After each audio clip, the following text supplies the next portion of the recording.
When you chant a mantra or follow the breath, that's karma, that's action. So when you're going towards objects, when you're doing something on objects, that's called karma. And Shankara was saying, this does not liberate. Shankara says karma, doing things in the world, does not lead to liberation because the results of karma are themselves temporary. Make sense? Mm-hmm. In Upadesha Saram, which Ramana wrote, the 30 verses on the essence of instruction, essence of spiritual instruction. Upadesha Saram, I think it's verse 2 that summarizes this idea. I think it's verse 2.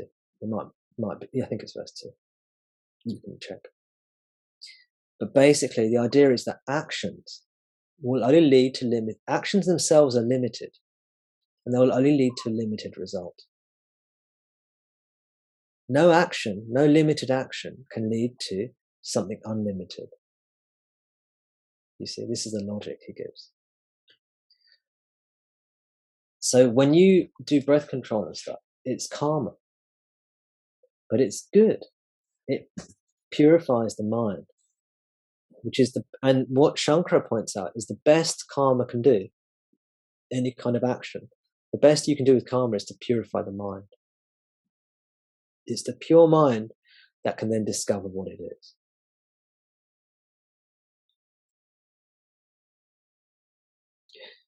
That's the essence of inquiry.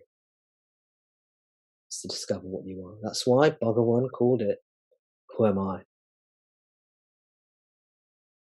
Because he's telling you, you need to discover what you are. Not from a book. But you need to discover what you are. Not as a body-mind. And it's not the body-mind that discovers it. You are pure consciousness, pure beingness. You need to discover that for yourself. And it's not discovered with the mind. The self-knowledge is not in the mind. Does this make sense? So now, if I ask you the question, Sarah, that you asked me at the beginning, I just want to check your understanding. So you said to me, do we turn away? There's this habitual tendency to always attend to objects. So your question to me was, do we have to turn away from the objects to break the habitual tendency? Yeah. What would you say to that now? Yes. Yes, we do. And those things that Ramana talks about as aids to self-inquiry or aids to self-inquiry, they're worth doing. Because I think where my mind gets confused sometimes is thinking that because they aren't the ultimate, they're not going to give the ultimate liberation, then do I do that or do I not do it? Yeah. And the answer is what? But the answer is absolutely yes. Absolutely yes, yes, yes. For most people, that is the most important part of the path. If you imagine the path like a timeline, say this is when your spiritual journey started. It could be this life, or it could be like hundreds of lifetimes ago. Your spiritual journey started here. And this is where your spiritual journey ends, liberation. Okay. So you've got a timeline. The first, say this is, I don't know, let's just say, give a round number. Say this is 1,000 years. I don't know, just being fanciful here, okay? This is 1,000 years. The first 999 years will be karma. Karma means aids to self-inquiry.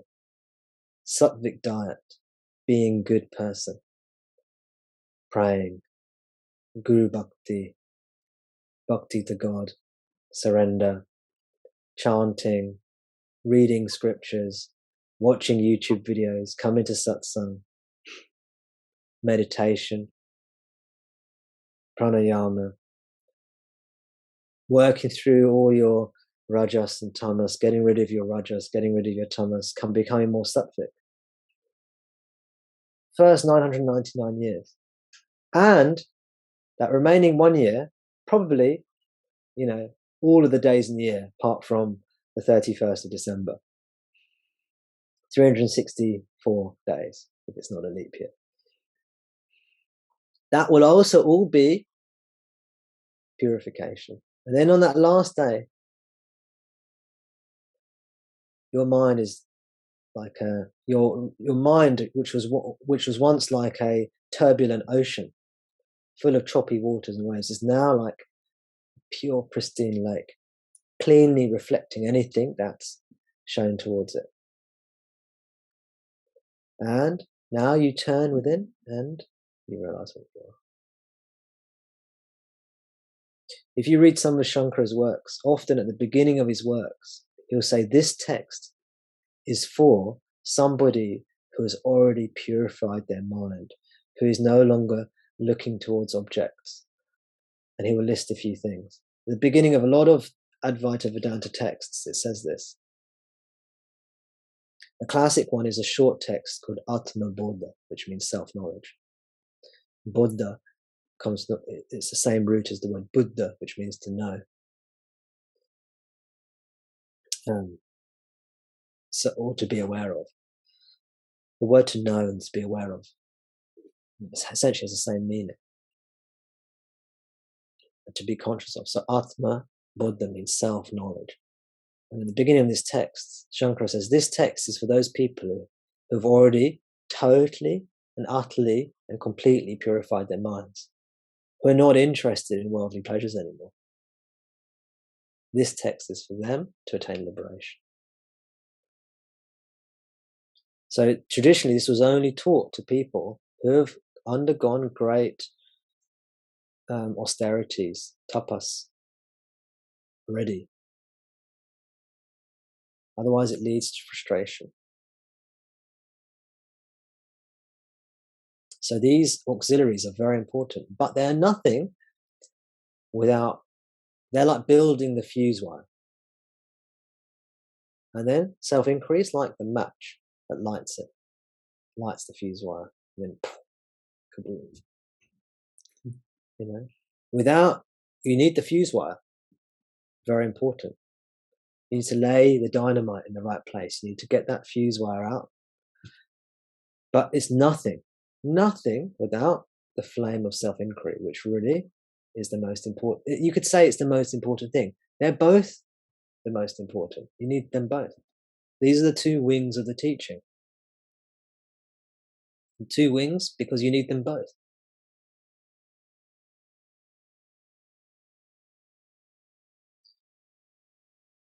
You will know which part you need to work on, because when you're looking within, you'll see, oh, I want to be still.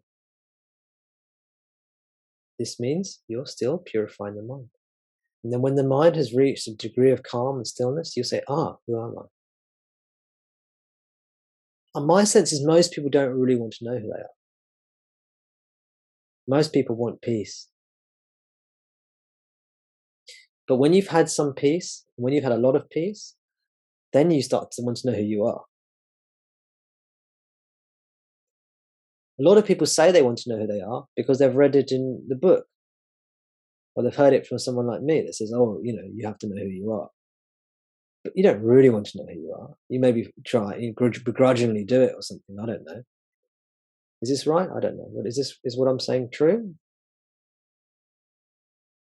That's sometimes the sense I get.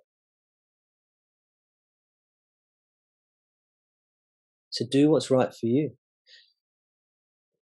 Go for the pure mind.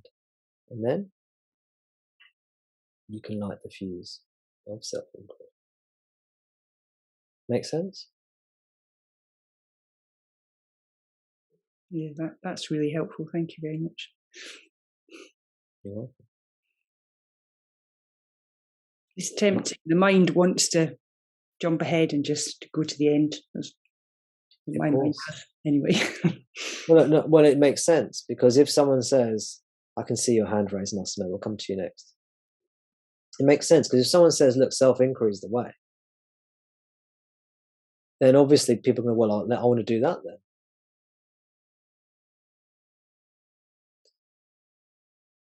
But I think for most, unless the mind is calm, and self-inquiry will calm the mind, but unless the mind's very, very calm, it won't be fruitful.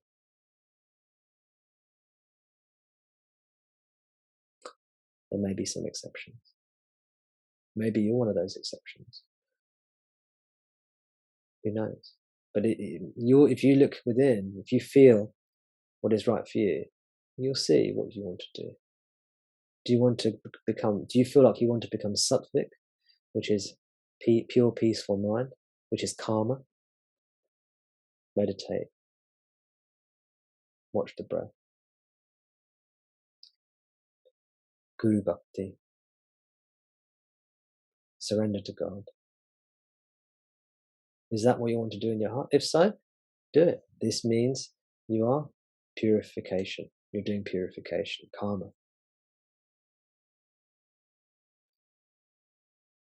It's necessary to do this for liberation, but it is not the final step.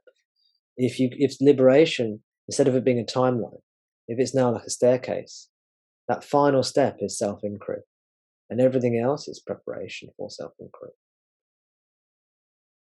You need to walk up the first, if there are 100 steps, you've got to walk up the first 99 before you can do 100. This is the way it is for most people, I think.